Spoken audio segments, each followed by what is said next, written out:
Hello everyone, good evening all of you. आप सभी का वेलकम है exam point with Kalpana YouTube channel पर। जैसा कि इस टाइम हम मध्यकालीन भारतीय इतिहास को कंप्लीट कर रहे हैं और मध्यकालीन भारतीय इतिहास में जो हमारा इस समय टॉपिक चल रहा है वो सल्तनत कालीन संस्कृतियों से रिलेटेड जो है क्वेश्चन को हम कंप्लीट कर रहे हैं। उसके हमारे 2 पार्ट कंप्लीट हो चुके हैं और आज ये 3rd पार्ट है सल्तनत कालीन संस्कृति का। और वैसे तो मध्यकालीन भारतीय इतिहास का ये 8 पार्ट है। आज हमारा ये 8 पार्ट है और 8 पार्ट को हम कंप्लीट करेंगे। तो आइए देखिए, कल हमने सल्तनत कालीन की जो राज्य व्यवस्था से रिलेटेड क्वेश्चन थे उनको कंप्लीट कर लिए थे। काफ़ी क्वेश्चन कंप्लीट हो गए थे, तो आप उस बैक वीडियो को ज़रूर देखिएगा, जिससे आपको सीरियल वाइज सारे क्वेश्चन कंप्लीट हो जाएंगे। और आज देखिए जो अलाउद्दीन खिलजी की बाज़ार व्यवस्था से रिलेटेड क्वेश्चन है और फिर आगे भी क्वेश्चन है सल्तनत कालीन भूमि व्यवस्था एवं कृषि से और सिंचाई व्यवस्था से रिलेटेड सल्तनत कालीन सिक्के भी हैं, उनसे रिलेटेड क्वेश्चनों को हम कंप्लीट करेंगे। आइए देखिए, जो अलाउद्दीन खिलजी की बाज़ार व्यवस्था थी उसके क्वेश्चन आपके सामने रिप्रेजेंट हैं और इन क्वेश्चनों को आइए हम कंप्लीट करते हैं। देखिए, सर्वप्रथम दिल्ली में बाजार नियंत्रण व्यवस्था को किसने लागू किया था? आप सभी को मालूम होगा, अलाउद्दीन खिलजी ने लागू किया था। कुछ क्वेश्चन तो बहुत इजी हैं, पर कुछ क्वेश्चन बहुत टफ हैं, जिससे आपको 1-2 बार पढ़ना पड़ेगा, तब आपके क्वेश्चन कंप्लीट होंगे, नहीं तो कन्फ्यूजन बना ही रहता है। आइए नेक्स्ट क्वेश्चन देखिए, जो अलाउद्दीन खिलजी द्वारा बाजार नियंत्रण व्यवस्था या आर्थिक अधिनियमों के पीछे की जो मुख्य उद्देश्य था, क्या उद्देश्य था? तो उसका उद्देश्य था कि सीमित वेतन से अपने सैनिकों को संतुष्ट रखना था। नेक्स्ट क्वेश्चन देखिए, अलाउद्दीन खिलजी की जो बाजार व्यवस्था का जियाउद्दीन बर्नी के अनुसार मुख्य उद्देश्य क्या था? तो उसका ये उद्देश्य था कि एक विशाल स्थायी सेना का भरण पोषण था। अलाउद्दीन खिलजी की जो बाजार नियंत्रण व्यवस्था का प्रभारी अधिकारी कौन था? तो शाहनाए मंडी था। अलाउद्दीन खिलजी के बाजार का अधीक्षक जो है किसे नियुक्त किया गया है? तो मलिक काबुल को नियुक्त किया गया है। नेक्स्ट क्वेश्चन देखिए, कौन से अधिकारी अलाउद्दीन खिलजी की बाजार व्यवस्था से जुड़े थे? तो शाहनाए मंडी, बरीद मंडी और मुनहियन जो है ये बाजार व्यवस्था से जुड़े हुए थे। अलाउद्दीन खिलजी के गल्ला बाजार का प्रथम अधिनियम किससे संबंधित था? तो सभी प्रकार के गल्लों का भाव जो है निश्चित करने से संबंधित था। शराय अदल जो है किस प्रकार का बाजार था? तो सरकारी धन से सहायता प्राप्त बाजार था। किस मध्यकालीन शासक ने सार्वजनिक वितरण प्रणाली प्रारंभ की? तो अलाउद्दीन खिलजी ने प्रारंभ की। सल्तनत काल में मूल्यों पर नियंत्रण किसने लगाया? अलाउद्दीन खिलजी ने लगाया। अलाउद्दीन खिलजी के बाजार नियंत्रण का क्या उद्देश्य था? तो कम खर्च पर विशाल सेना रखना इसका उद्देश्य था। आगे देखिए उनके क्वेश्चनों को, जो सल्तनत कालीन के अलाउद्दीन खिलजी के शासन काल में मूल्य वृद्धि का एक कारण था, तो मंगोल आक्रमण जो है, मंगोल आक्रमणों की वजह से भी इसने जो मूल्य था उसमें जो है वृद्धि कर दी थी, यही एक कारण भी था। आगे देखिए, जो सल्तनत कालीन भूमि व्यवस्था एवं कृषि व्यवस्था से रिलेटेड क्वेश्चन है। सल्तनत काल में जो राज्य की भूमि थी इसको कितने भागों में विभक्त थी? तो ये 4 भागों में विभक्त थी। आइए देखिए 4 भाग कौन से जो 4 भागों में विभक्त थी। सल्तनत कालीन जो है भूमि का वर्गीकरण देखिए, जो फर्स्ट है वह भूमि जो व्यक्तियों को दान के रूप में दी गई थी और लगान मुक्त भूमि थी। सेकंड नंबर देखिए, वह भूमि जो मुक्तियों अथवा प्रांतीय बलियों के अधिकार में थी, ये भी लगान मुक्त थी। और जो है थर्ड नंबर देखिए, वह भूमि जो अधीनस्थ हिंदू राजाओं के आधिपत्य में थी, ये भी लगान युक्त भूमि थी। देखिए, फर्स्ट जो भूमि थी जो दान में दी गई भूमि थी वो लगान मुक्त थी, और मुक्त और युक्त में कन्फ्यूजन मत रखिएगा, बहुत अच्छे से देख लीजिएगा। और सेकंड नंबर पे देखिए, जो भूमि मुक्तियों अथवा प्रांतीय बलियों के अधिकार में थी, वह लगान युक्त थी, वो लगान मुक्त नहीं थी। अगर एग्जाम हाल में यही कन्फ्यूजन हो जाता है, हम युक्त को मुक्त पढ़ लेते हैं और मुक्त को युक्त, हो जब बाद में आते हैं बाहर तब समझ में आता है कि हम कहाँ मिस्टेक करके आए। तो इसको बहुत अच्छे से आप देखिएगा। 3rd नंबर देखिए, वह भूमि जो अधीनस्थ हिंदू राजाओं के आधिपत्य में थी, यह भी लगान युक्त भूमि थी। और जो 4th नंबर की भूमि थी, 4th नंबर देखिए, जो खालसा भूमि थी, जो केंद्रीय सरकार या सुल्तान की भूमि मानी जाती थी, यह भी लगान युक्त भूमि थी। ओनली लगान मुक्त भूमि वह थी जो दान के स्वरूप में दी जाती थी या दान रूप में दी जाती थी, उससे जो है कोई लगान नहीं लिया जाता था। आगे देखिए क्वेश्चनों को। राज्य की आय के लिए रक्षित भूमि को किस नाम से पुकारा जाता है? तो खालसा के नाम से पुकारा जाता है। और उस भूमि को किस नाम से जाना जाता है जिसे सुल्तान प्रत्यक्ष रूप से लगान प्राप्त करता था? तो खालसा भूमि के नाम से जाना जाता है। इजारेदारी व्यवस्था का प्रचलन सर्वप्रथम कहाँ हुआ था? तो खालसा भूमि में हुआ था। जागीर के लिए आरक्षित भूमि क्या कहलाती थी? तो महाल पैबाकी कहलाती थी। उसरी भूमि के स्वामी कौन थे? तो तुर्की मुस्लिम थे। अलाउद्दीन खिलजी के शासनकाल में किस कारण कृषि कर्म अधिक प्रभावित हुआ था?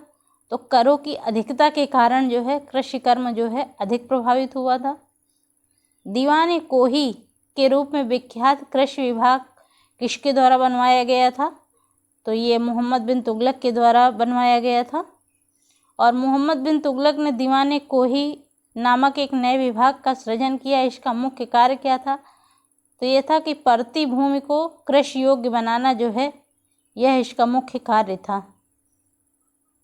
आगे देखिए, दिल्ली के सुल्तानों में से किसने कृषि के विकास के लिए निर्धन किसानों को तकाबी बांटी, जिसे सोंधर भी कहते थे, ये किसने दिया था? तो मोहम्मद बिन तुगलक ने दिया था। ये एक प्रकार का ऋण था जो गरीब किसानों के लिए, निर्धन जो किसान थे उनको दे दिया जाता था। सोंधर शब्द का प्रयोग किसानों के लिए किया जाने वाला ऋण किस रूप में या किस रूप में किसके समय में हुआ था? तो मोहम्मद बिन तुगलक के समय में हुआ था और इसी ने इसको लागू भी किया था। किसके काल में तकाबी ऋण का प्रचलन हुआ? तो मोहम्मद बिन तुगलक के काल में ही हुआ। किस दिल्ली सुल्तान ने सस्यावर्तन की पद्धति का अनुमोदन किया? तो मोहम्मद बिन तुगलक ने जो है सस्यावर्तन पद्धति का अनुमोदन किया। किस शासक ने सर्वप्रथम अकालग्रस्त लोगों के सहायतार्थ में अकाल संगीता तैयार की? तो मोहम्मद बिन तुगलक ने की। खेती में सुधार के लिए दीवान अमीर कोही नामक एक अलग विभाग की स्थापना किसने की थी? तो मोहम्मद बिन तुगलक ने की थी। सल्तनत कालीन भारत की किन फसलों में खेती नहीं की जाती थी?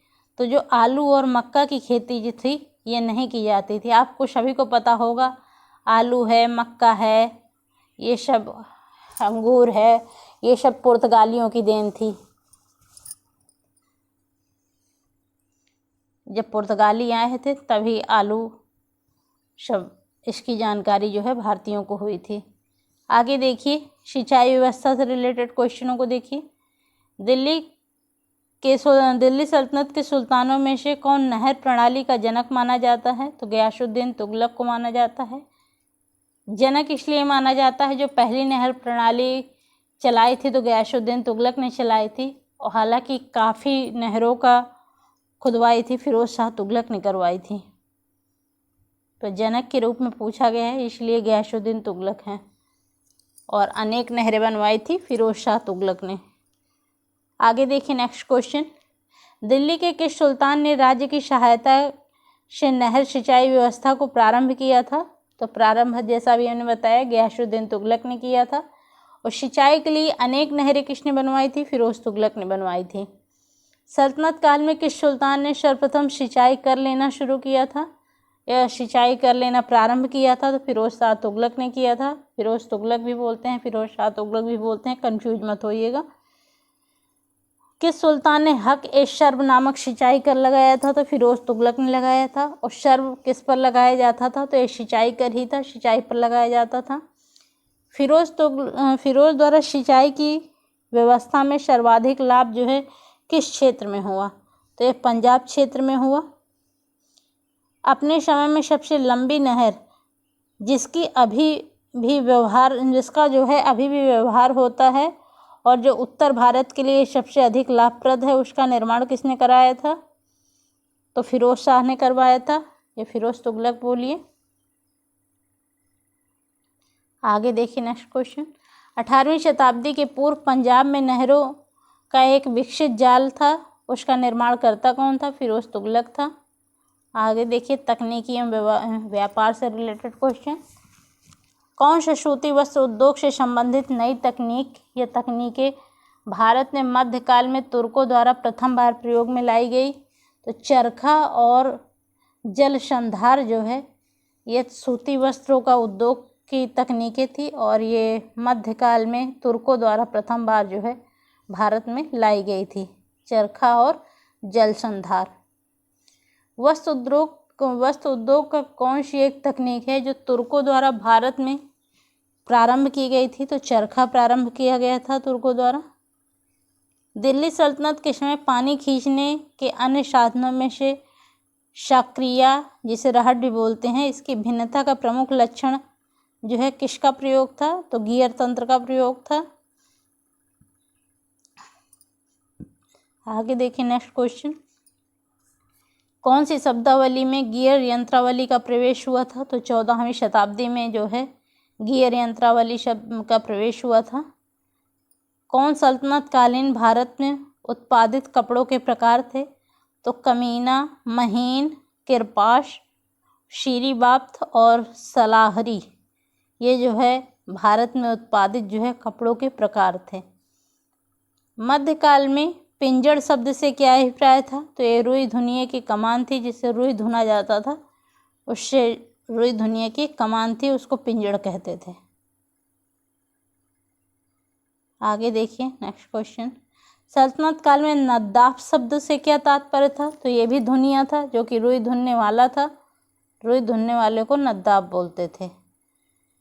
भारत में कागज के निर्माण एवं उस पर लेखन के विषय में सही कथन कौन कौन से हैं? तो फर्स्ट नंबर देखिए, भारत में कागज पर लिखी जो है सबसे पुरानी पांडुलिपि 1223 से 1224 ईस्वी की है, जो गुजरात से प्राप्त हुई है। और सेकंड नंबर देखिए, भारत में परंपरागत कागज का निर्माण बहुत निम्न कोटि का था तथा इसमें सुधार केवल तब संभव हुआ जब तुर्कों द्वारा 13वीं शताब्दी में लाई गई तकनीक का उपयोग किया गया। आगे नेक्स्ट क्वेश्चन देखिए, मध्यकालीन भारत में लौह तकनीक के विषय में सही कथन क्या है? तो फर्स्ट नंबर देखिए, मध्यकालीन भारत में पेंच का निर्माण लोहे की कील के तार के टुकड़ों पर टाका लगाकर किया जाता था। और सेकंड नंबर देखिए, भारतीयों को खराद के काम की तकनीक जो है मालूम नहीं थी। आगे देखिए नेक्स्ट क्वेश्चन को, मार्को पोलो किसके आयात में भारतीय धन के एक बड़े भाग की बर्बादी या अपव्यय पर दुख प्रकट करता है?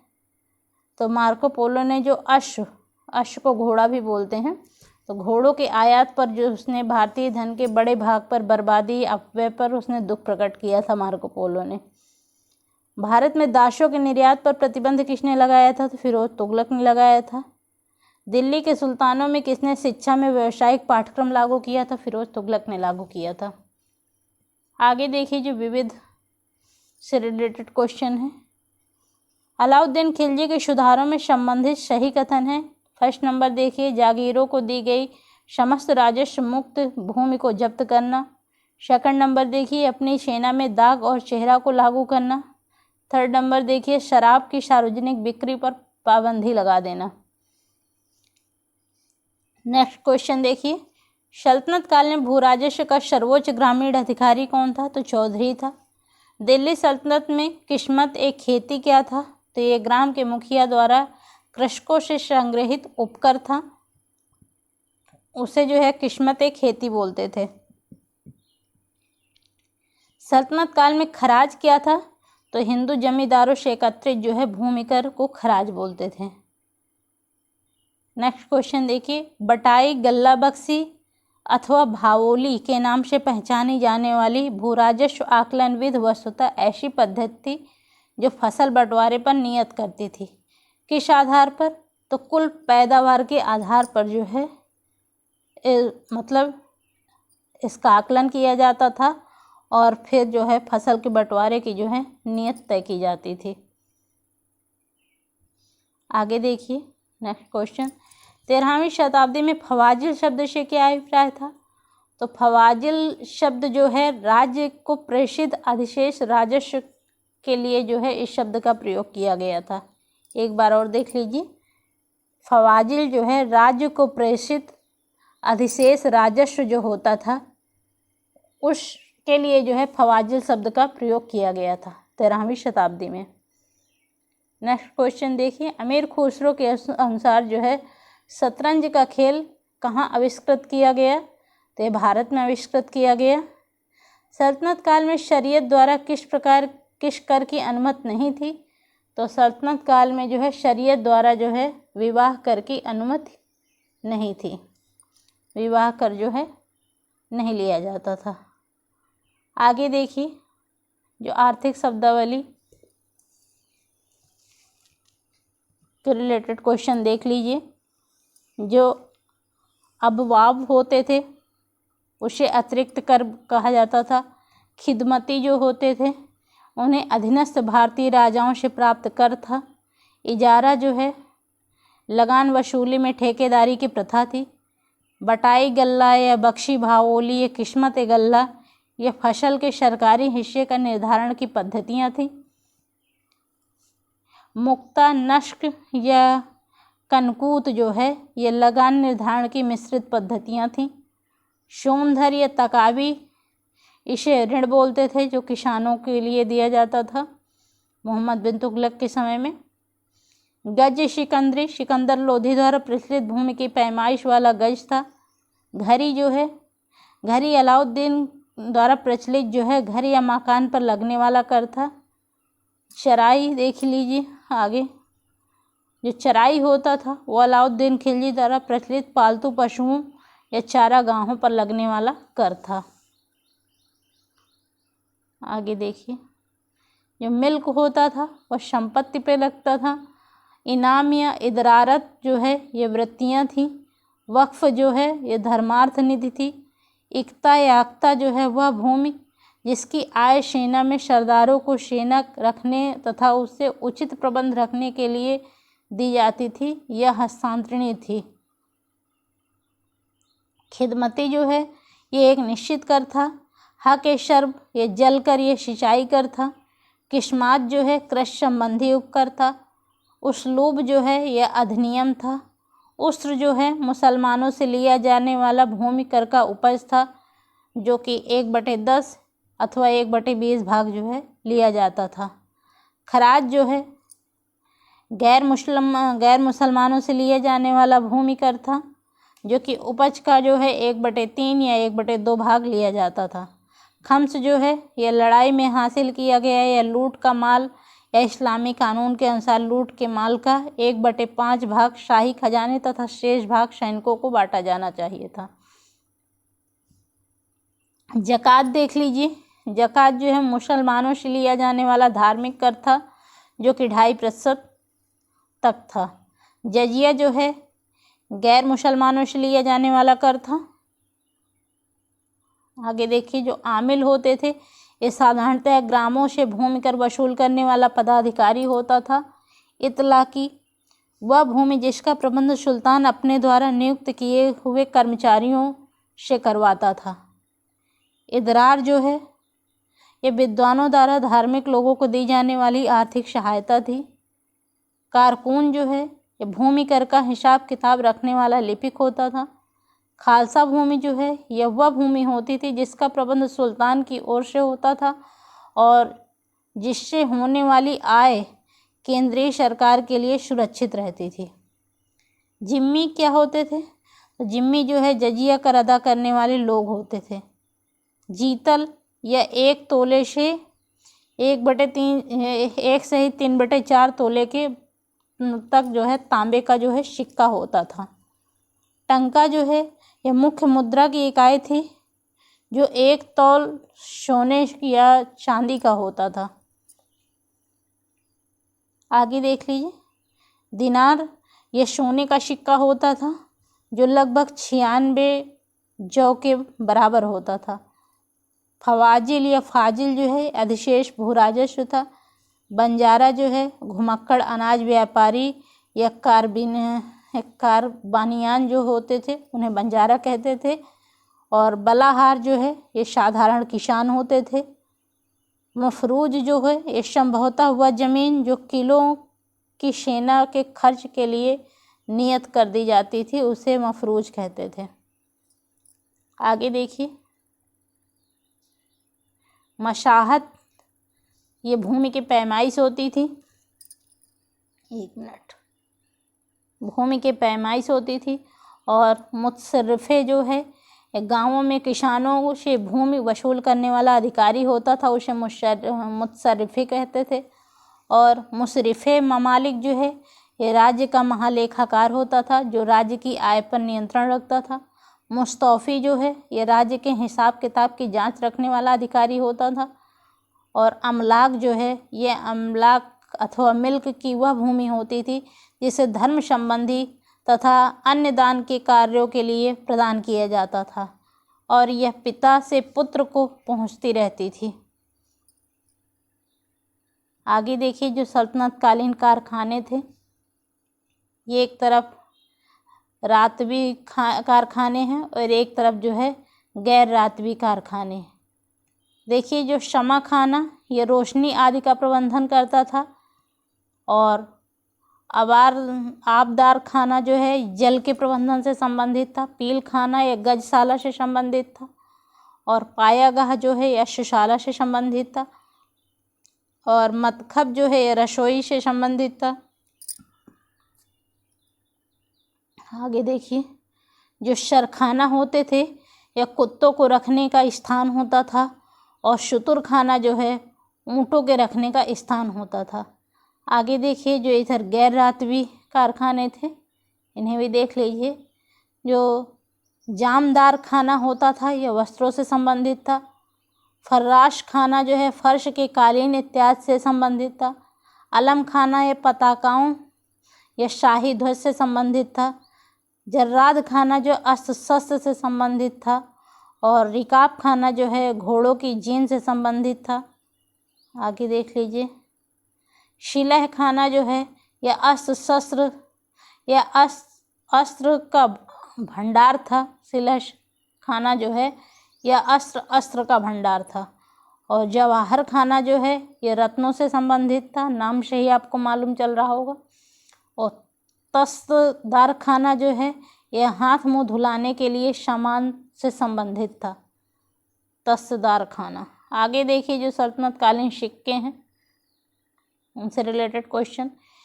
किसके शासनकाल में अपने सिक्कों के पृष्ठभाग पर कालिमा का संस्कृत अनुवाद अव्यक्त मेंक मोहम्मद अवतारह का उल्लेख किया गया है? तो महमूद गजनवी के सिक्कों पर किया गया है। वो मुसलमान विजेता कौन था जिसने हिंदू देवी वाले सिक्कों को चलाए रखा था? मोहम्मद गौरी था। और लक्ष्मी की आकृति युक्त सिक्के किसने चलवाए थे? मोहम्मद गौरी ने चलवाए थे। सल्तनत काल में 2 प्रमुख मुद्राएं कौन सी थी? तो टंका और जीतल थी, जो कि इल्तुतमिश के समय स्टार्ट हुई थी। आगे देखिए, नेक्स्ट क्वेश्चन। सल्तनत काल में 2 प्रमुख सिक्के टंका और जीतल का प्रचलन किसने किया था? तो इल्तुतमिश ने किया था। 172.8 ग्रेन जो विभिन्न पुस्तकों में अलग अलग भार का माप दिया गया है, इस चांदी के टंके का प्रचलन किसके द्वारा किया गया था? तो इल्तुतमिश के द्वारा किया गया था। सल्तनत काल में सिक्के टंका, शशगनी एवं जीतल किन धातुओं के बने थे? तो ये चांदी एवं तांबे के बने थे। टंका पर टकसाल का नाम अंकित करने की परंपरा का आरंभ जो है किसने किया था? तो इल्तुतमिश ने किया था। इल्तुतमिश द्वारा जारी किए गए तांबे के सिक्के का क्या नाम था? तो जीतल था। और दिल्ली सल्तनत में एक चांदी का टंका जो है कितने जीतल के बराबर होता था? तो 48 जीतल के बराबर होता था। आगे देखिए, इन क्वेश्चनों को हम फटाफट करते चल रहे हैं। दिल्ली के किस सुल्तान के सिक्कों पर सर्वप्रथम अरबी के लेख लिखे गए हैं? तो इल्तुतमिश के सिक्कों पर अरबी के लेख लिखे गए हैं। किस तुर्क सुल्तान ने शुद्ध अरबी के सिक्के जारी किए? तो इल्तुतमिश ने जारी किए। किस सुल्तान ने सिक्कों पर सबसे पहले अब्बासी खलीफा या अल मुस्तनीर का नाम अंकित करवाया? तो इल्तुतमिश ने अंकित करवाया। किस सुल्तान के सिक्कों पर हजरत दहली, जरब अल सुल्तान या अदल सुल्तान या अल सुल्तान आदि अंकित थे? तो इल्तुतमिश के सिक्कों पर अंकित थे। दिल्ली सल्तनत के अंतर्गत प्रचलित सिक्के थे टंका, जीतल, दोगानी। इल्तुतमिश ने अपने किस उत्तराधिकारी के नाम से चांदी के टंके पर अंकित करवाया था? तो रजिया ने अंकित करवाया था। रजिया का नाम जो है इल्तुतमिश ने अंकित करवाया था। बलबन के विषय में देखिए सत्य कथन क्या है। तो फर्स्ट नंबर देखिए, बलबन ने दिवंगत खलीफा की स्मृति के सिक्के जो है टंकित कराए थे। सेकंड नंबर देखिए, बगदाद खिलाफत का अंतिम मुस्लिम सत्ता का महानतम जो है क्षति भी थी। ये बलबन के विषय में सत्य कथन थे। सेकंड नंबर क्वेश्चन देखिए, अपने सिक्कों पर किसने अपना उल्लेख द्वितीय सिकंदर के रूप में करवाया? तो अलाउद्दीन खिलजी ने करवाया था। और किसके सिक्कों पर बगदाद के अंतिम खलीफा का नाम सर्वप्रथम अंकित हुआ? तो अलाउद्दीन मशहूर शाह के सिक्कों पर बगदाद के अंतिम खलीफा का नाम सर्वप्रथम अंकित हुआ। किस सुल्तान ने अपने को ईश्वर का प्रतिनिधि कहा और अपने सिक्कों पर खलीफातुल्लाह शब्द अंकित करवाया? तो ये कुतुबुद्दीन मुबारक शाह खिलजी था। आगे देखिए नेक्स्ट क्वेश्चन, तुगलक वंश के किस सुल्तान ने चांदी के सिक्के के स्थान पर तांबे के सिक्के चलाए? तो ये मोहम्मद बिन तुगलक ने चलाए थे। और दिल्ली के सुल्तानों में किसने सांकेतिक मुद्रा प्रारंभ की थी? तो मोहम्मद बिन तुगलक ने प्रारंभ की थी। आगे देखिए इनके क्वेश्चनों को। मोहम्मद बिन तुगलक द्वारा जारी सांकेतिक मुद्रा की योजना को जो है कब लागू की गई थी? तो 1329 से 1330 में लागू की गई थी। मोहम्मद बिन तुगलक द्वारा सांकेतिक मुद्रा का प्रचलन संबंधी प्रयोग जो है किस कारण से विफल सिद्ध हुआ? क्योंकि व्यापक स्तर पर जो है नकली सिक्कों की ढलाई के कारण जो है इसकी सांकेतिक मुद्रा का जो चलाई थी ये विफल हो गई थी, सक्सेस नहीं हो पाई थी। आगे देखिए नेक्स्ट क्वेश्चन, सुल्तान मोहम्मद बिन तुगलक द्वारा जारी सांकेतिक मुद्रा के संबंध में सही कथन क्या है? तो फर्स्ट नंबर देखिए, बर्नी के अनुसार इसने सांकेतिक सिक्कों के लिए जो धातु इस्तेमाल की गई वह तांबा था। और सेकंड नंबर देखिए, फरिश्ता का कहना था कि वह कांस्य या पीतल था। और थर्ड नंबर देखिए, दूसरे सिक्कों पर सिर्फ अरबी में लिखा गया था जबकि इनके सांकेतिक सिक्कों पर फारसी में भी लिखा गया था, फारसी में भी लिखा था। इसलिए जो है इनकी ये मुद्रा प्रचलन की प्रणाली जो है असफल हो गई थी। आगे देखिए नेक्स्ट क्वेश्चन को, मोहम्मद बिन तुगलक ने किस धातु से मुद्रा को प्रचलन करवाया? तो तांबे और कांस्य धातु से मुद्रा को प्रचलन करवाया। इब्न तूता के अनुसार दिनार नामक स्वर्ण मुद्राओं का प्रचलन किसने करवाया? तो मोहम्मद बिन तुगलक ने करवाया। किस सुल्तान ने अपने सिक्कों पर अल सुल्तानी जिल्ली अल्लाह अंकित करवाया? तो मोहम्मद बिन तुगलक सुल्तान था जिसने अपने सिक्कों पर अल सुल्तान जिल्ली अल्लाह जो है अंकित करवाया था। किस राजवंश के सुल्तानों ने सामान्यतः खलीफा के नायब के रूप में अपना नाम सिक्कों पर अंकित करवाया था? तो तुगलक वंश जो था, तुगलक राजवंश था, इसके सुल्तानों ने सामान्यतः जो है खलीफा के नायब के रूप में अपना नाम जो है सिक्कों पर अंकित करवाया था। किस सुल्तान ने अपने सिक्कों पर अपना नाम के साथ फतेह खां का नाम अंकित करवाया और अपने को खलीफा का नायब पुकारा तथा सिक्कों पर खलीफा का नाम अंकित करवाया? तो फिरोज तुगलक ने ऐसा किया था। आगे देखिए, शशगनी सिक्का जो है किसके राज्यकाल में प्रचलित हुआ? तो फिरोज तुगलक के समय में प्रचलित हुआ। शशगनी चांदी का एक छोटा सिक्का था। यह कितने जीतल के बराबर था? तो 6 जीतल के बराबर था। खिज्र खां जो कि शैद वंश का संस्थापक माना जाता है, 414 से 421 ईस्वी तक इसने सिक्कों पर अपना नाम खुदवाया था। 414 से 421 ईस्वी तक था यह शैद वंश का संस्थापक। इसके सिक्कों पर जो है किसका नाम खुदवाया था? तो इसने जो है तुगलक शासकों का नाम जो है खुदवाया था अपने सिक्कों पर। वह सुल्तान कौन था जिसने तैमूर और शाहरुख नाम का अपने सिक्कों पर अंकित करवाया था? तो खिज्र खान ही अपने सुल्तान था जिसने अपने सिक्कों पर तैमूर और शाहरुख का भी नाम जो है अपने सिक्कों पर अंकित करवाया था। आगे देखें नेक्स्ट क्वेश्चन, जो बहलोल लोधी द्वारा प्रचलित सिक्कों को किस नाम से जाना जाता था? तो बहलोली सिक्कों के नाम से जाना जाता था। और किसकी मुद्रा जो है अकबर के समय तक विनिमय का माध्यम रही? तो बहलोल लोधी की जो मुद्रा थी ये अकबर के समय तक जो है विनिमय का जो है माध्यम रही। आगे देखिए, जो सल्तनत कालीन मुद्राएं थी, इधर सिक्का है इधर धातु हैं और किस शासक के समय में चलाए गए थे? तो जो गदहिया सिक्का था यह खोटे चांदी अथवा तांबे का सिक्का था और गुजरात की वाणिज्यिक गतिविधियों की विशेष महत्वपूर्ण था। और दिल्ली वाल जो सिक्का था यह चांदी का सिक्का था, यह तोमार चौहान व गुलाम वंश के शासकों में प्रसिद्ध था। आगे देखिए, जो टंका था ये चांदी का सिक्का था जो किल्तुतमिश ने चलवाया था। जीतल ये तांबे का सिक्का था जो किल्तुतमिश ने चलवाया था। दिनार सोने का सिक्का था जो कि मोहम्मद बिन तुगलक ने चलवाया था। इब्न तूता के अनुसार, यह कथन जो है इब्न तूता इतिहासकार थे, उन्होंने अपना स्टेटमेंट दिया था कि मोहम्मद बिन तुगलक ने दिनार नाम का सिक्का चलवाया था जो कि सोने का सिक्का था। अदली ये चांदी का सिक्का था जो कि मोहम्मद बिन तुगलक ने चलवाया था, ये भी इब्न तूता के अनुसार था। और दोगानी जो है ये चांदी एवं तांबा का मिश्रित सिक्का था, ये भी मोहम्मद बिन तुगलक के समय चला था। शशगनी जो है ये चांदी का सिक्का था, फिरोज तुगलक ने चलवाया था। अद्धा ये चांदी और तांबा से मिश्रित था, फिरोज तुगलक ने चलवाया था। और बिख जो है ये भी चांदी व तांबा से मिश्रित था, फिरोज तुगलक ने चलवाया था। और बहलोली जो सिक्का था ये चांदी व तांबा से मिश्रित ये भी था, बहलोल लोधी ने ही चलवाया था।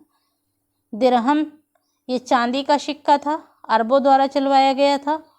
और जो लारी नाम का सिक्का था ये चांदी का सिक्का था, भारत के पश्चिमी तट के बंदरगाह शहरों में लोकप्रिय था लारी नामक सिक्का। आज के लिए इतना ही। कल सल्तनत कालीन जो धार्मिक व्यवस्था से रिलेटेड क्वेश्चन है कल हम इनको कंप्लीट करेंगे, वीडियो बहुत लंबी हो जाएगी। ठीक है, आज के लिए इतना ही। आपको ये क्वेश्चन कैसे लग रहे हैं ज़रूर बताइएगा और वीडियो को कई बार देखिएगा जिससे आपको सारे क्वेश्चन क्लियर हो जाएंगे। और ये वेरी वेरी इंपॉर्टेंट क्वेश्चन है ऑल एग्ज़ाम के लिए, जैसा कि मैं डेली बताती हूँ। ठीक है, इसका कल नेक्स्ट पार्ट लेके आएंगे क्योंकि सल्तनत कालीन संस्कृत से रिलेटेड काफ़ी क्वेश्चन हैं और ये क्वेश्चन इसलिए भी काफ़ी हैं कि ये क्वेश्चन अधिकतर एग्जामों में पूछे भी गए हैं, क्योंकि ये सारे क्वेश्चन जो है आए हुए क्वेश्चन हैं और ये क्वेश्चन रिपीटेड ज़रूर होते हैं। तो इन क्वेश्चनों को आप ज़रूर 1 से 2 बार देखिएगा जिससे आपको क्लियर हो जाएंगे। ओके, आज के लिए इतने ही, कल इसका नेक्स्ट पार्ट लेके आएंगे। Okay, thank you so much.